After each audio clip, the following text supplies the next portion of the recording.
to another episode of Keys to Your Best Life. I am your host, Maggie Cavanaugh, and I am here today with my chiropractor, Dr. Oscar, and his beautiful wife, Ashley. Welcome to the set. Thank you very much. Glad to be Listen, here. I wanted to have them on the show. You probably have seen Dr. Oscar before. He is a chiropractor, and he is my go-to person to keep me healthy. But you might not have known about his beautiful wife, and I just had to have you guys on here because I love seeing a family representing the Lord in their business, in their household, and in their marriage.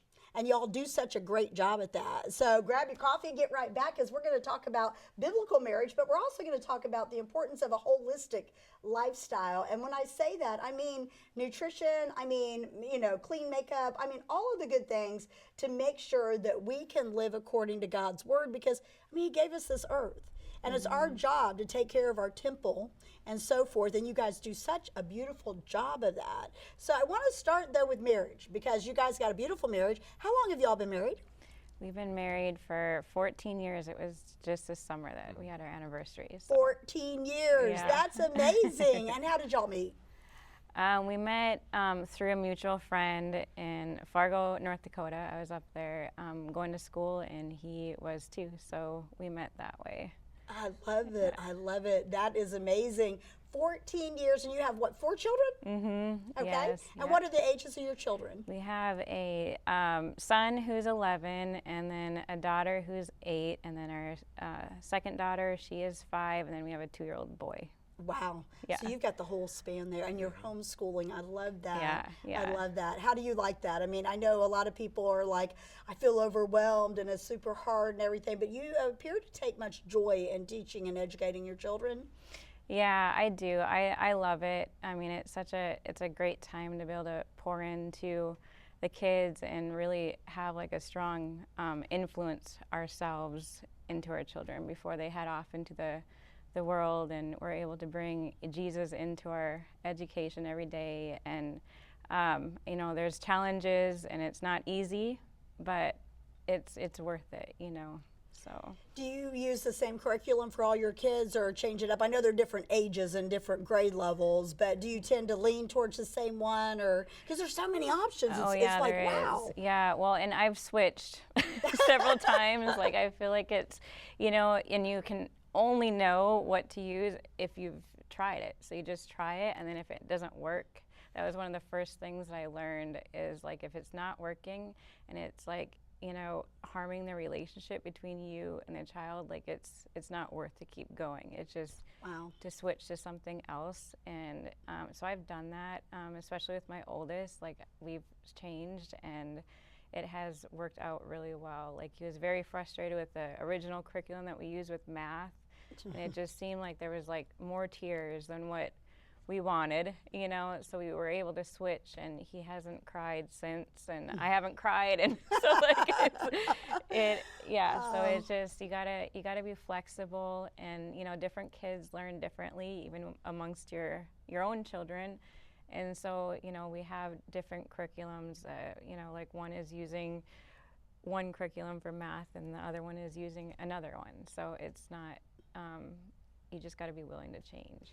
That's the beauty of having the control of your children's education, because you know what they need and you know how they learn. And when we throw kids into a box and say this is how you do it, whenever that some are more visual, some are more audio, it's just you never know. Yeah. And that's a beautiful thing to be able to do that. Was that a hard decision for y'all?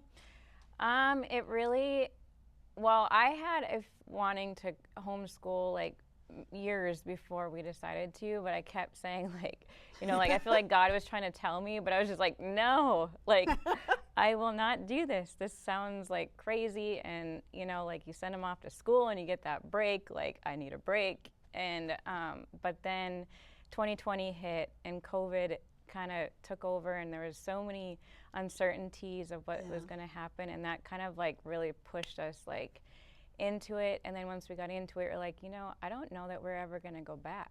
Right. Like, this is really something that we enjoy, and our why, started out just very basic, but then it has grown over the years, and so our why is so much bigger now. Yes. And so, you know, it's just something that is really strong, like inside of me and him now.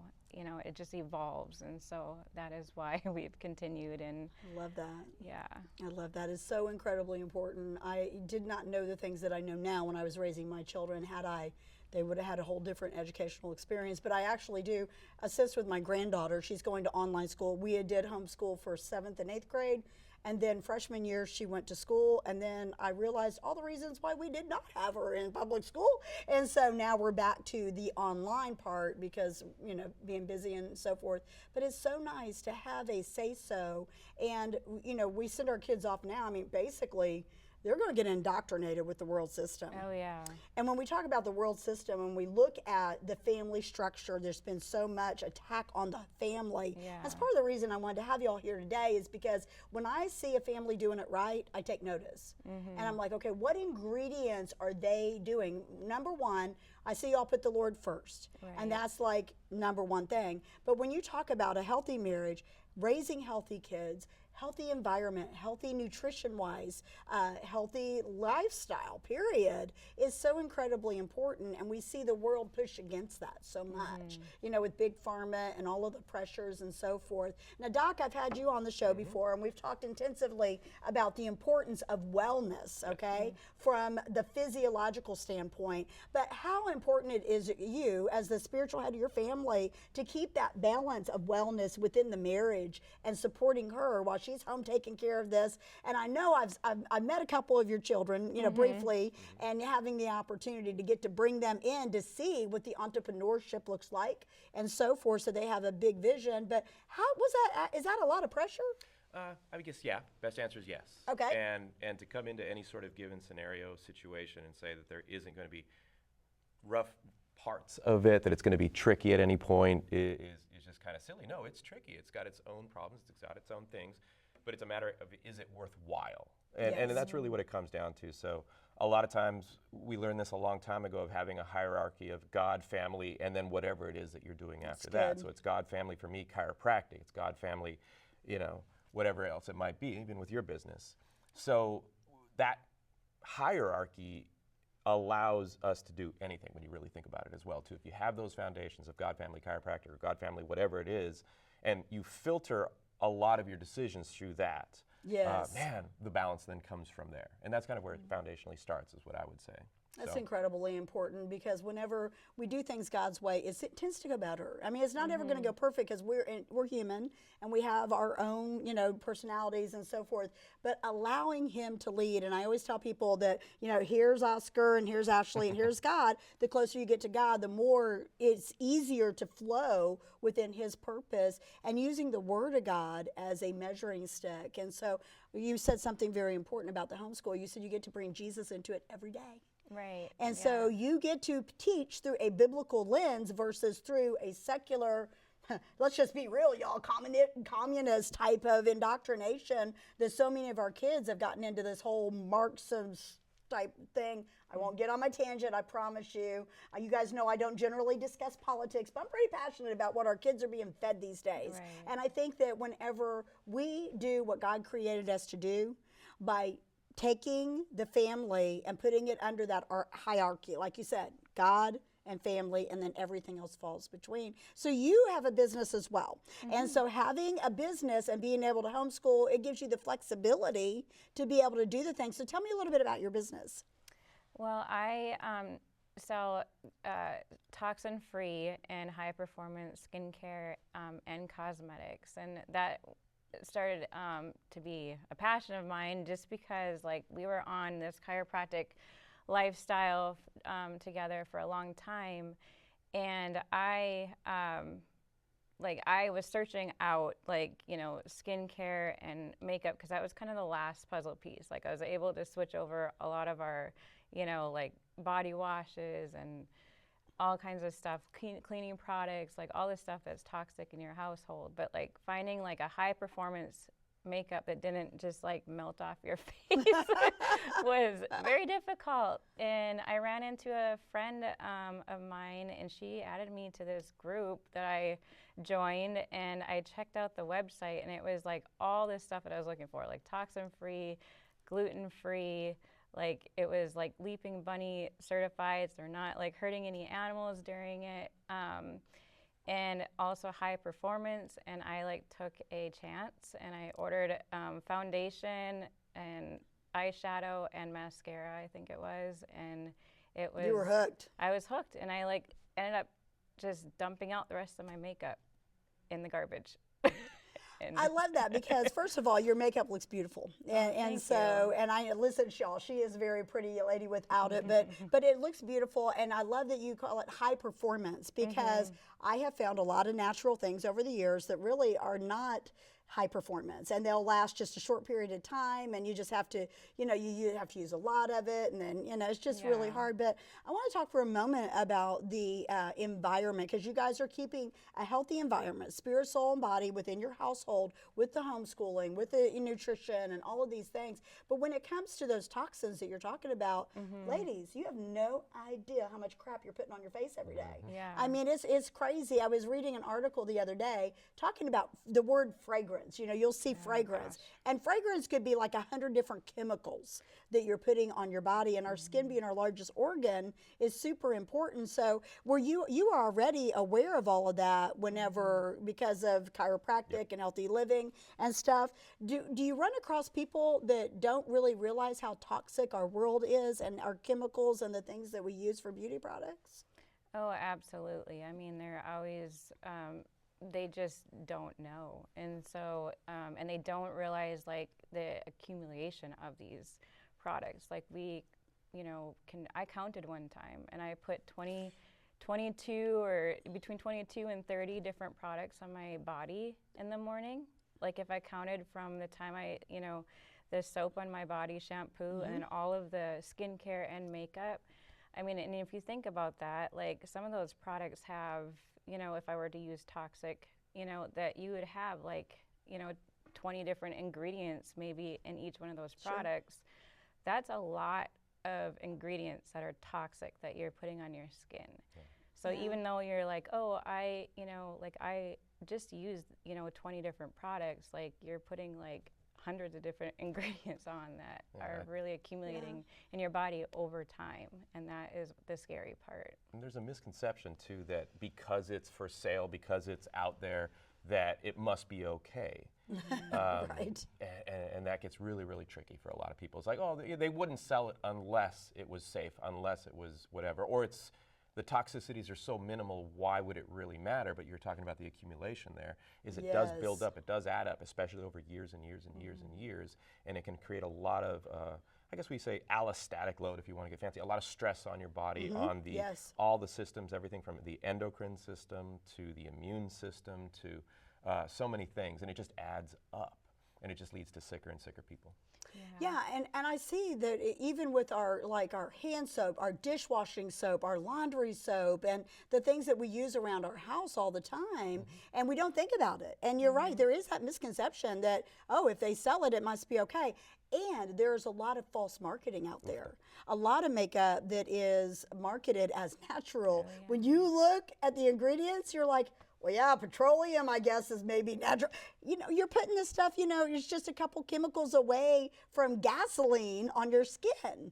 And so I love that there's something available. And you have this cool Facebook group, and I know because I'm part of it. And I get to see great posts and learn more. What is your Facebook group where that people can join and so that they can learn about healthy ridding toxicity out of their houses and out of their cosmetics and stuff? Yeah, it's called Living Well and Toxin Free. Okay. So that sums it up. Living Well and Toxin Free on Facebook. It is a group that you can join, and there's so much information in there, and you can learn lots more about the things and how to protect yourself from these things. Over in Europe, we don't find this with our food. I mean, the U.S. is really, I am a patriotic woman. I love the freedom that we have here in the U.S. But when it comes to our nutrition and it comes to our, stuff that we use, it's insane what they allow. Most of these products are banned, these ingredients in other countries. Yeah. So what you're talking about is clean, pure, and is it natural in a sense or no? I mean, is it? Yeah. derived from natural things. Yeah, yeah, absolutely. And I was gonna say in America, you're talking about America, that they, for cosmetics and skincare, what they've allowed in that product, the FDA has not changed the regulations on that in over 100 years. Are you serious? Yeah. So I mean That's crazy. Yeah.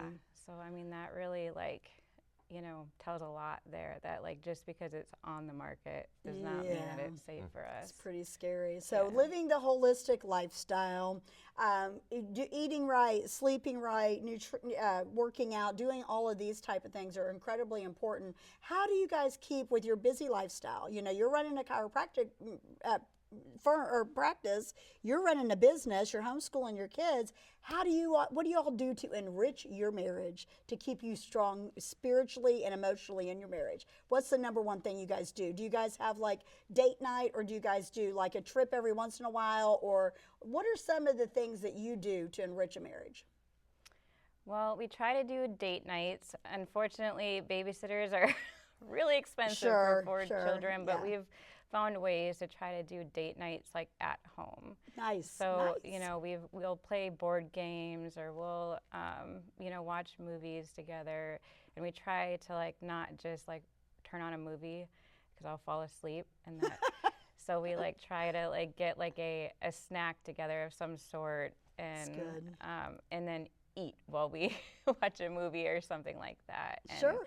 we try to make sure that we're connecting in the evening about how the day is going, or how the office is doing, and then sometime in the morning. And it may be fast, but it doesn't have to be long. It just needs to be like a connection. And so we try to make sure that we're doing that.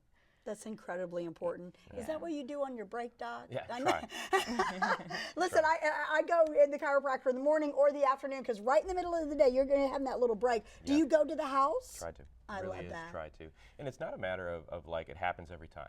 Sure, The sure, realities right. are it doesn't. And I think there can be a lot of frustration around it as well, too. It's just, but as long as there's just some level of intent, just a little try, even just a few moments daily, you can do a lot in just a few moments, because I think maybe a lot of times have an expectation of, well, we got to have like 5 date nights over this month, and it's got to be locked in, and if it doesn't happen, there can be a little resentment. Let's just, when you have a family, the realities of, say, every single time you plan something to actually have it work out can get a little tricky.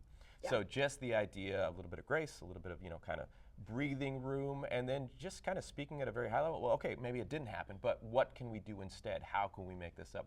How can we still put something, a little bit of intent into this? Yes. And I use the word intent a lot in the office, of like, it's not always getting it all right. It's not hitting the gym every single time. It's not, always having a perfect, meal plan and making all the best choices all the time. But as long as you're just throwing a little bit of intent daily, just trying just a little bit daily, I'm okay with try. Try is good. It does get better over time, and it does create a sense of accomplishment over time as well, too. But it also has fruit, If you're just trying to read the Bible just a little bit, doesn't even have to be a lot, just a little bit every day, it does add up over time. That's important that you all bring that point out, because it is about progress, not perfection. And when we try to put something in perfection, we're always going to let ourselves down. And so I think that God allows us to have that wiggle room when our children are smaller and younger, where you can have that creative ways of connecting, where it won't always be like that. Before you know it, you'll blink and they'll be gone, and so then you can have a more structured type thing. I love what you said, though, about having the date night at home. I think that's great. I tell couples all the time, it's important, even, once the kids go to bed, you've got the freedom and liberty to have discussions, to go sit on the back deck, and you can still hear your kids or whatever, and connect on a more adult level. Because sometimes, I'm sure you get home and she's like, hey, I want to have an adult conversation now that I've been home with the kids all day. So I love that. So communication is super important. And I love that you mentioned little touches throughout the day remind you, and then you can set time to go back and the other. When it comes to conflict, if there's a couple out there watching and they're like, man, we're constantly conflicted, how do y'all resolve that? I think like taking some time to think about the situation versus like responding right away is really important. because I think that sometimes when we're in the moment, like we all want to be right, and so Really? yeah. I am right. No, I'm just kidding. And so I find like when I respond right away, like I come to regret it like later. And so, it's just best to take a few moments or half a day or whatever you need. Call that a timeout to Yeah. process it. That's super wise, super Yeah. wise. Anything to add to that? No, I think that's one of the biggies. But then It also is. finding agreement in that as a couple, because Yes. maybe one person might be okay with that or is actually able to do that at some level and the other person isn't. Is there even just having a discussion on that and what does it look like? How would we map it out? You can even come together and say, well, we're going to give ourselves time and these are the times that we will allow, and to just be open to the discussion of how do we solve this problem. I love as it. opposed to focusing in on the problem itself, and being open to having that discussion is valid. Let's give Yes. ourselves 10 minutes. Let's revisit this tomorrow. Tomorrow's Right. okay sometimes. That's right. It really, really Yes. is, and it's like, you got to be able to have that conversation first. And know that, come on, when you're in a marriage, guess what? There are going to be disagreements. There are going to be fights. Well, of course, yes. It's the realities of it. You're two adults, you're two people that have experienced a lot of life in various ways, and you're bringing that together. There will be issues, but then are you willing to sit down and I don't want to simplify it as problem solution, but let's figure out a solution to this problem. Let's be mature about it. So. That's good. That's really good. So many couples, they miss that point and they think that they just have to, let's resolve it right to be now when now. they're in conflict, and it doesn't work like that. So it's very good. So if you could leave the audience with a key, it could be a key in regards to healthy living. It could be a key to anything. If you could leave the audience with a key, what would that key be? I would just say grace for yourself, grace So for good. your spouse, grace for, as far as healthy living, just giving yourself grace in that. And just starting little and doing small things. And just the same thing with your spouse, start little, try to make those small touches throughout the day, and then it will build up to something much bigger and greater. Wow, that's incredible advice. Thank you so much, Ashley. I love that key. Love that key. We all need to implement that key a little often. It'll open up some doors in our life we didn't realize. So that's really good. Doc, what's your key? Actually, building off of that, just as simple as be intentional about it, even to the point where you just write it down. Keep a journal and write this down, and actually remember that you've had these conversations and that you've maybe come up with a plan for it. And seek out help as well too. Talk to other Yes. couples and kind of what they've done. We've always talked about this idea of maybe putting a little bit of energy of maybe doing a seminar or a class of some sort. Yes. I learned once in a while, man, once a year at least put a little bit of energy into a class of some sort that can allow you to work on whatever it is that you're working on, your family or your work or So something like good. that. But just the idea of it's okay to write it down. It's okay to actually journal and to revert back to that. Hey, I forgot, what was our plan in this scenario? Okay, we talked about 10 minutes break before we revisit. That's valid and that's fine. That's so good. That's a great advice, y'all. Listen, I've been involved in marital stuff for a long time. Before I was remarried, I had a really bad marriage, and I have a really good marriage. And so Doc treats my husband, so he knows he's a good guy.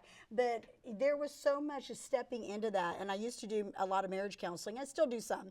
But the important things that I have found over the years is the communication, conflict resolution, partner styles and habits, money, intimacy, all of these things. Spirituality, though, is so important to be in agreement. So I love that you guys are doing it right.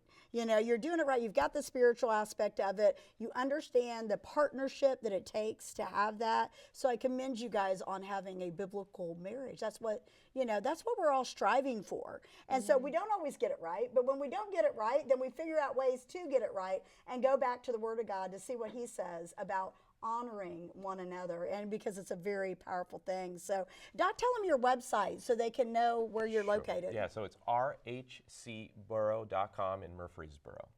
Excellent, excellent. And I can give a thumbs up, okay? Testimonial right here, okay? I cannot live without my appointments, so trust me. And tell me what your website is as well.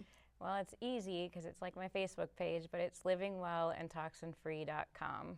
Okay, that's good to remember. So Yeah. now if you're wondering, you can go join the Facebook group, but you can also go to the website to get more information because we're limited on time. I want to thank you both for being here. Thank you. I know in your busy schedule it's challenging and so forth, but this was an important conversation for people to hear. And I love, love, love how you guys are doing life. You're doing it unto the Lord. So if you are out there and you are struggling in your relationships, do not stay where you're at. It's okay to not be okay. It's just not okay to stay there. So do what you need to do. Take the advice that you've heard here today from these two. Enrich your marriage. Go to marriage retreats. Go to marriage seminars. Go to marriage counseling. Go to marriage coaching. If your spouse is saying to you, well, I don't want to talk to some counselor, just say, well, Miss Maggie is a coach. We'll go talk to the coach.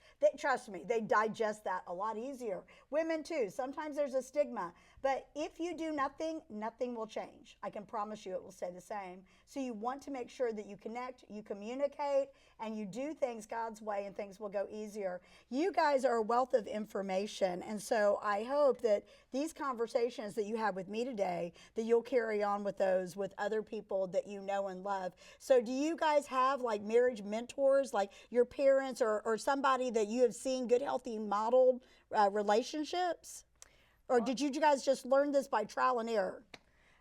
Well, we've gone to lots of seminars, and we've we've had rough patches too, but we have seeked out help, and so we have a lot of information to fall back on, and we'll remind each other, like, remember, in this scenario, like, they told us to do this, or So good. And so I think just being able to humble yourself and realize that, like, it's okay to, like, reach out to professionals that, like, deal with this type of thing, and then you'll always have that to fall back on as well. So You heard it right here on Keys to Your Best Life. I'm telling you guys, it's so important to recognize when there is those bumps, how to navigate those. A lot of people will let that derail them, but you guys obviously chose to take the high road and get the necessary thing. And education is the key.